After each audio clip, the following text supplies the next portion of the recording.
Chapter 13 the market and the public welfare. कल हमने क्या किया था?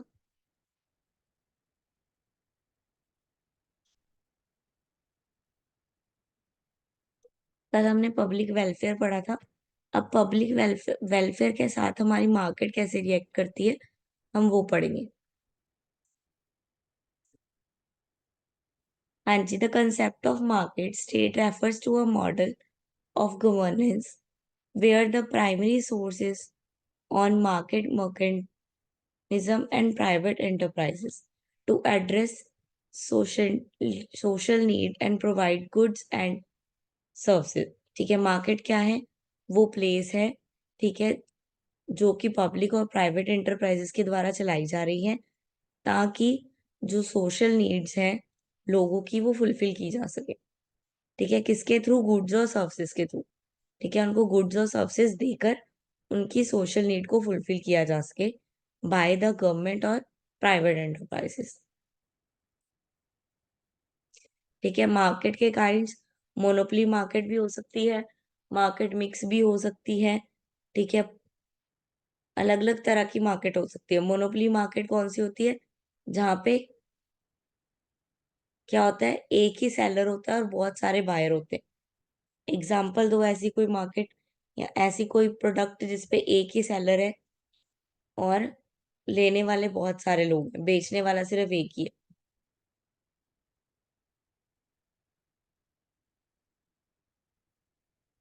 एग्जाम्पल है कि एप्पल। ठीक है, एप्पल का कोई कॉम्पिटिटर नहीं है, तो एप्पल की क्या है, मोनोपोली चल रही है। वो जो प्राइस रखना चाहता है वो प्राइस रख रहा है और लोग उसको खरीद भी रहे बिकॉज उसका कोई कॉम्पिटिटर नहीं है। मोनोपोली मार्केट में क्या है कि कोई कॉम्पिटिटर ही नहीं है, कोई और सेलर ही नहीं है आपके पास। नाउ पब्लिक वेलफेयर स्टेट हो गया। पब्लिक वेलफेयर क्या है? Simply a welfare, it is a model of governance where the government play an active role in a social and economic well-being of its citizens through comprehensive social, political and programs, social policies and programs। क्या है public welfare state? Public welfare state का मतलब ये है कि governance जो है, हमारी गवर्नमेंट जो है, वो एक एक्टिव रोल प्ले कर रही है हमारे सिटीजन्स को अपने रूल्स और पॉलिसीज को समझाने के लिए, उनके सोशल राइट्स उनको प्रोवाइड करवाने में एक एक्टिव रोल प्ले कर रही है। ठीक है, पब्लिक सर्विसेज कौन सी हो गई? Education, health care, housing, social securities, ये सब। इन सबको दिलाने में और इन सबको समझाने में क्या है, इम्पोर्टेंट रोल प्ले कर रही है। Do you agree that equality describe the authority not the truth? ये हमने कल कर लिया था कि इक्वालिटी जो है ट्रूथ को डिस्क्राइब करती है या नहीं।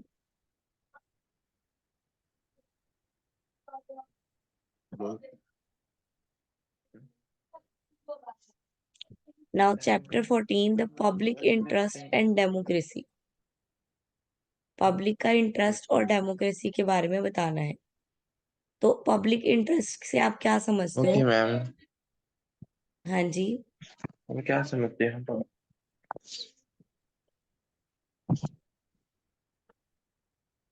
हाँ जी, पब्लिक इंटरेस्ट क्या है?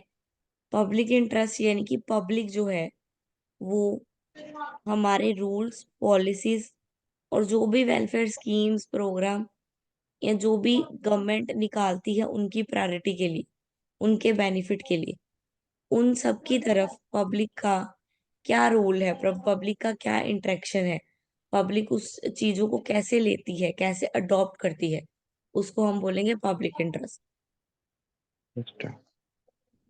ठीक है, कि पब्लिक जो है वो किस तरह से बेनिफिट्स को, प्रायोरिटीज को, ठीक है, जो एडवांटेजेस हैं उसको किस तरह से उस इन चीजों में इंटरेस्ट दिखाती है, किस तरह से पार्ट लेती है। ठीक है, लाइक मान लो इलेक्शंस आए, ठीक है, तो पब्लिक किस तरह से वोटिंग कर रही है, that is public interest. Public क्या इंटरेस्ट लिए इंटरेस्ट दिखा रही है, कैसे इंटरेस्ट शो कर रही है। ठीक है, उसको वोट क्या, ऑफ लो। वो क्या होगा? पब्लिक इंटरेस्ट इंटरेस्ट होगा। ठीक है। देन डेमोक्रेसी, आपको पता ही है डेमोक्रेसी का मतलब क्या है, कि लोगों द्वारा लोगों की बनाई हुई सरकार। ठीक है, जिनको लोग चूज करते हैं, जिनको पब्लिक अपनी सेफ्टी के लिए, अपने बेनिफिट के लिए चूज करती है कि ये आगे जाके हमें फायदा करेंगी, हमारे वेलफेयर के लिए काम करेंगी, तो उस सरकार को, उस चीज को हम क्या बोलेंगे, डेमोक्रेसी।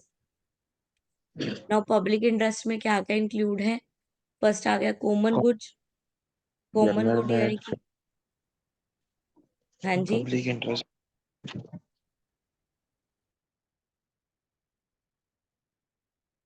पब्लिक इंटरेस्ट में कॉमन गुड यानी कि उनका बेनिफिट, उनका सेल्फ इंटरेस्ट, उनके उन जब हम पब्लिक के सेल्फ इंटरेस्ट, पर्सनल इंटरेस्ट के लिए कोई काम करते हैं, तो वो उनके लिए वो कॉमन गुड होगा। लाइक बेसिक नीड्स, रोटी कपड़ा। ठीक है, तो जो इस पे काम करेंगे तो वो क्या आएंगे, कॉमन गुड्स में आ जाएंगे।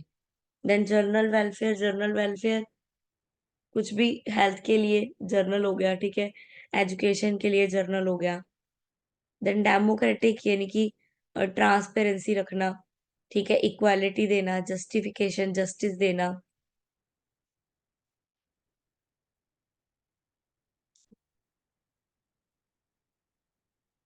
लॉन्ग टर्म परसेप्शन यानी कि जो लॉन्ग टर्म के लिए रहने वाला है, ऐसी पॉलिसीज जो लॉन्ग टर्म के लिए रहने वाले हैं, ऐसे एक्शंस जो लॉन्ग टर्म के लिए पब्लिक को वेलफेयर देगी, पब्लिक की हेल्प करेगी। ठीक है, लाइक उनको पब्लिक को हाउसेस बना के दे देना। ठीक है, गवर्नमेंट हाउस बना के देती है ना पब्लिक को, जो ऑर्फन्स होते हैं, जो होमलेस पीपल होते हैं। तो ये क्या है, ये लॉन्ग टर्म परसेप्शन है, कि ये लंबे समय के लिए चलेगा। ठीक है, then balancing inflation interaction, balance करना सोसाइटी और उनके खुद के इंटरेस्ट के बीच में। ठीक है, यानी कि उनका पर्सनल इंटरेस्ट और सोसाइटी का इंटरेस्ट, दोनों के बीच में बैलेंस बनाना, कि फेयर रहे, इक्वल रहे। ठीक है, कुछ भी अनइक्वल ना करे वो। अब कुछ इश्यूज आ गए, एग्जाम्पल्स हो गए इशू पब्लिक इंटरेस्ट में।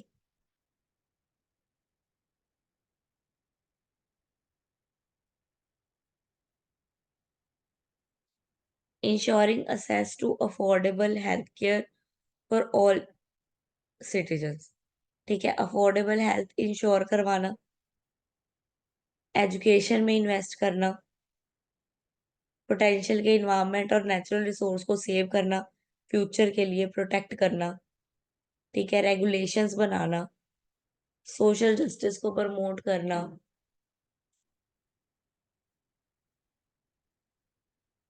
इंफ्रास्ट्रक्चर को सपोर्ट करना। ठीक है, डेवलप करना नया नया इंफ्रास्ट्रक्चर।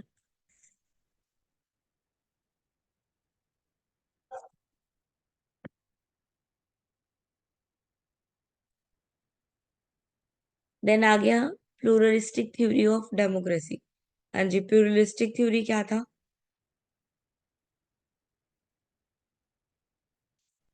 याद है किसी को प्लूरलिस्टिक थ्योरी पढ़ा था हमने?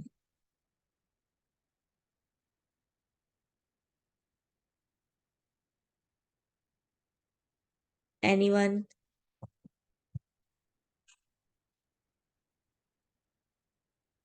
प्लूरिस्टिक थ्योरी, प्लूरिस्टिक का मतलब क्या हुआ, प्लूरल से क्या समझ में आ रहा है आपको?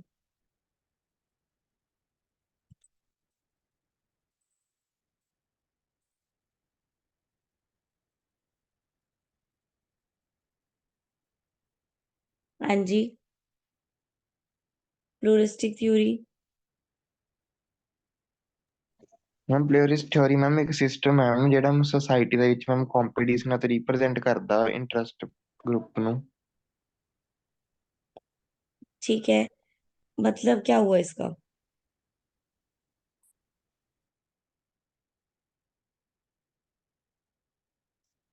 इसका मतलब ये ਨਹੀਂ है ਤੇ कि प्लूरल, प्लूरल से क्या समझ में आ रहा है, प्लूरल यानी कि एक से ज्यादा, प्लूरल यही होता है। हाँ जी Jaspreet, multiple groups and culture in society. ठीक है, ठीक है ये भी। पर इसमें क्या कह रहे हैं, पोलिस्टिकल थ्योरी में क्या है, कि नंबर ऑफ ग्रुप्स या more than one single entity work कर कर रही है, ज्यादा एंटिटीज वर्क कर रही हैं, किसके लिए, एक अच्छी डेमोक्रेसी बिल्ड करने के लिए, एक अच्छा इन्वायरमेंट बिल्ड करने के लिए एक ग्रुप वर्क कर रहा है, उसको हम बोलेंगे प्लूरिस्टिक थ्योरी।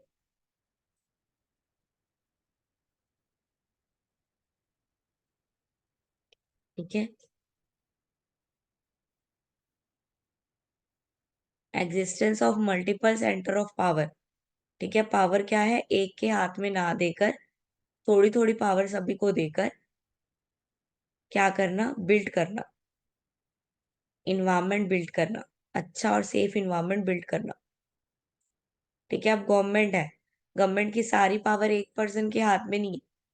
क्या होती है, पावर डिस्ट्रीब्यूट कर दी जाती है। ठीक है, ऑपोजिशन के पास भी पावर है, प्रेसिडेंट के पास भी पावर है, प्राइम मिनिस्टर के पास पावर है, फाइनेंस मिनिस्टर के पास पावर है। क्या कर दिया, पावर को डिस्ट्रीब्यूट कर दिया है, एक सेंटर पॉइंट ना रखकर उसको डिस्ट्रीब्यूट कर दिया है, ताकि लोगों की वेलफेयर के लिए अच्छे से कदम उठाया जा सके। Then pluralistic theory of democracy का जो फीचर्स हैं वो क्या है, सबसे पहले डाइवर्सिटी ऑफ इंटरेस्ट ग्रुप। ठीक है, जो भी इंटरेस्ट ग्रुप्स हैं, जो भी वर्क कर रहे हैं इसमें, वो क्या है, डाइवर्सिफाई, यानी कि सब अलग अलग है। फाइनेंस मिनिस्टर अलग है, ठीक है, और प्रेसिडेंट अलग है, दोनों अलग अलग है, दोनों के सोचने का तरीका भी अलग अलग है, तो दोनों के जो पॉइंट ऑफ व्यू होंगे वो भी अलग होंगे, लेकिन जब वो इकट्ठे होंगे तो कुछ अच्छा इंटरेस्ट निकल के आएगा। इक्वालिटी ऑफ असेस, अब हमने पावर को बांट दिया, अब सबको पावर मिल गई है तो सब क्या कर सकते हैं, असेस कर सकते हैं, सबको इक्वल राइट्स है असेस करने का, कुछ भी पॉलिसी बनाने का सबके पास इक्वल राइट्स है। Political competition, pluralistic democracy characterized by political competition, various interest group, political parties. ठीक है, इससे क्या होगा, प्लूरिस्टिक थ्योरी में क्या होगा, डिफरेंट डिफरेंट पॉलिटिकल पार्टीज होंगी जो आपस में कंपटीशन करेंगी कि हमारा जो एजेंडा है वो बेटर है, वो कहेंगे हमारा एजेंडा बेटर है। ठीक है, then negotiation and compromise, negotiation हो जाएगा अगर हमारे पास कॉम्पिटिटिव मार्केट अवेलेबल है। ठीक है, अगर कॉम्पिटिटिव मार्केट है, कॉम्पिटिटर्स हैं हमारे, और अगर वो अच्छी डील दे देंगे तो हम क्या करेंगे, हम कॉम्पिटिट करेंगे ना। नेगोशिएट हो जाएगा अगर वो कुछ कम में दे रहे होंगे और हम ज्यादा में दे रहे होंगे, तो हमें क्या करना पड़ेगा, हम क्या करेंगे, उनके स्तर पर आ जाएंगे, उनके लेवल पे आ जाएंगे। ठीक है, देन डिसेंट्रलाइज, यानी कि पावर जो है वो एक जगह पे नहीं है, डिसेंट्रलाइज है यानी कि फैली हुई है, सभी के पास पावर है, मतलब कुछ फ्यू हैंड्स में पावर है और वो अपना पॉइंट ऑफ व्यू रख सकते हैं। Then protection of minority rights, जो भी माइनॉरिटी पीपल्स हैं, ठीक है, जो लो लो पीपल हैं, जो नीचे हैं पीपल, उनको हम राइट देते हैं, उनके लिए प्रोटेक्शन, उनकी प्रोटेक्शन कर सकते हैं हम, उनको प्रोटेक्ट कर सकते हैं। Then explain Marxist theory of democracy. Marxist एक पर्सन है, ठीक है, उसकी थ्योरी क्या है डेमोक्रेसी की, dem Marxist theory of democracy is rooted in the border framework of Marxist political philosopher. कौन है ये, एक पॉलिटिकल के फिलोसफर हैं, ठीक है, जिन्होंने अलग अलग व्यू दिए हुए हैं अपने डेमोक्रेसी के लिए। तो वो क्या कहते हैं कि democracy is understood with the contest of the privilege economic system and the distribution of power and resources with in society. ये क्या कह रहे हैं कि डेमोक्रेसी क्या है, एक समझने वाला कॉन्टेस्ट है जिसमें पावर को क्या किया गया है, डिस्ट्रीब्यूट किया गया है, ताकि जो रिसोर्सेज हैं वो आम लोगों के लिए, सोसाइटी के लिए अवेलेबल करा सके। ठीक है, डिफरेंट डिफरेंट पॉलिटिकल पार्टीज हैं, उनमें पावर को क्या कर दिया, डिस्ट्रीब्यूट कर दिया, ताकि सभी लोग, सभी जो पार्टीज हैं वो क्या करें, जनरल पब्लिक के लिए डिफरेंट डिफरेंट पॉलिसीज लेके आए और उनको नए नए रिसोर्सेज को उनको दे सके, ताकि वो यूज कर सकें और अपनी स्टैंडर्ड ऑफ लिविंग को बढ़ा सकें। सबसे पहले आ गए इसमें क्लास एनालिसिस। क्लास एनालिसिस का क्या मतलब है, रिकॉग्नाइज करना क्लास के कन्फ्लिक्ट्स को, कि एक पर्टिकुलर क्लास में, यानी कि अगर हम माइनॉरिटी की बात करते हैं तो उस क्लास में क्या क्या इश्यूज हो रहे हैं, उस क्लास में क्या क्या प्रॉब्लम्स आ रही है, उसको आइडेंटिफाई कर पाए, क्लास वाइज समझ पाए सबको, कि बीसी में ये इश्यूज हैं, जर्नल में ये इशू हैं।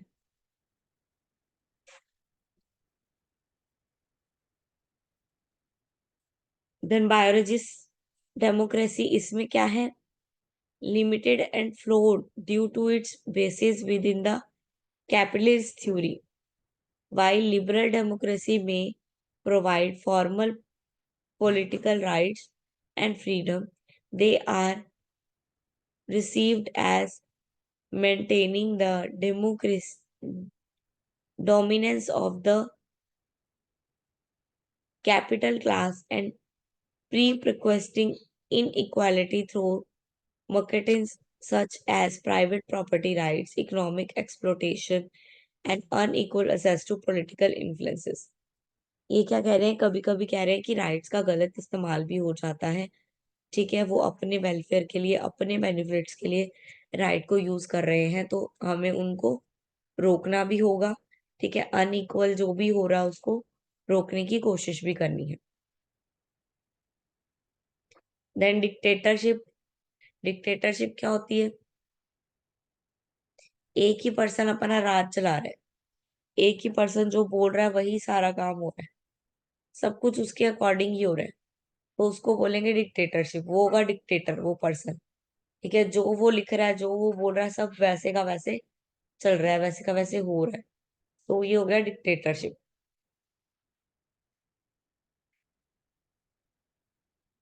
देन पार्टिसिपेटरी डेमोक्रेसी, कह रहे हैं कि डेमोक्रेसी पार्टिसिपेटरी भी होनी चाहिए, ठीक है, जो भी हम पार्टिसिपेट कर रहे हैं उनके अकॉर्डिंग सबको पार्टिसिपेशन का राइट होना चाहिए, ठीक है, उन सबको बोलने का राइट होना चाहिए।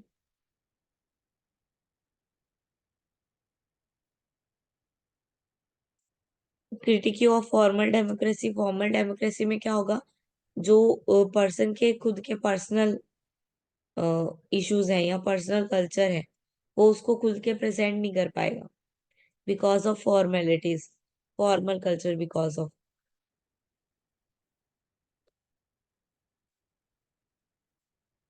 हाँ जी, अब पार्टिसिपेटरी डेमोक्रेसी में कुछ प्रॉब्लम्स आती हैं, वो कैसे सॉल्व की जानी चाहिए।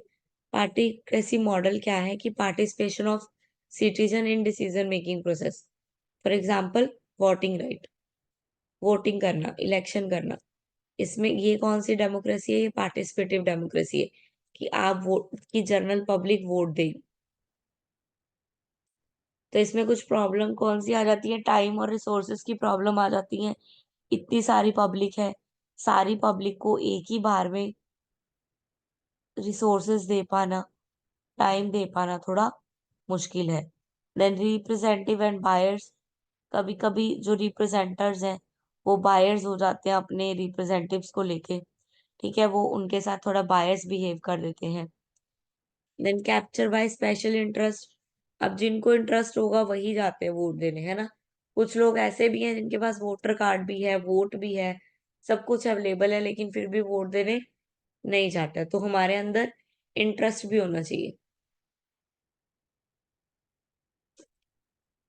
कॉम्प्लेक्सिटी, कॉम्प्लेक्सिटी आ जाती है, हम बड़े हैं, हम छोटे हैं, ठीक है, उस वजह से भी क्या हो जाती है, पार्टिसिपेटिव डेमोक्रेसी में प्रॉब्लम आ जाती है। पॉपुलेशन, पॉपुलेशन भी एक बड़ा फैक्टर है। देन इम्प्लीमेंटेशन चैलेंजेस, नए नए चैलेंज जो आ रहे हैं, अगर हम उनको इम्प्लीमेंट कर रहे हैं, ठीक है। कभी कभी सिटीजन जो होते हैं वो नई चीजों को अडॉप्ट करने में टाइम लगाते हैं, एकदम से अडॉप्ट नहीं करते हैं, तो उसकी वजह से भी क्या हो जाता है,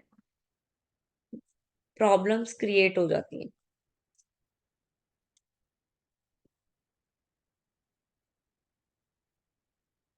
हाँ जी, आज हमारा सब्जेक्ट कंप्लीट हो गया। क्लियर है सबको? किसी को कोई प्रॉब्लम?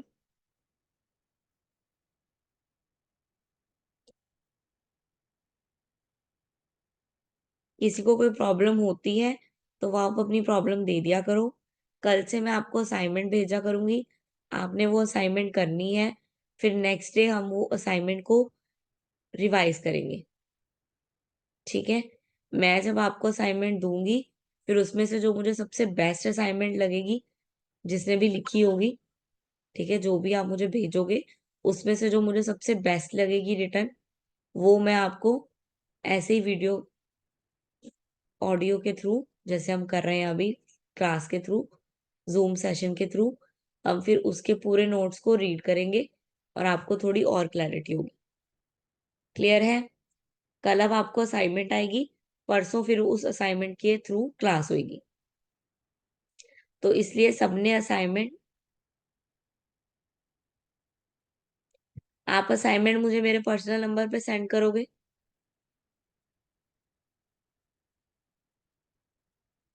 ठीक है। सबने करनी है असाइनमेंट, ये आपकी रिवीजन है एक तरह की।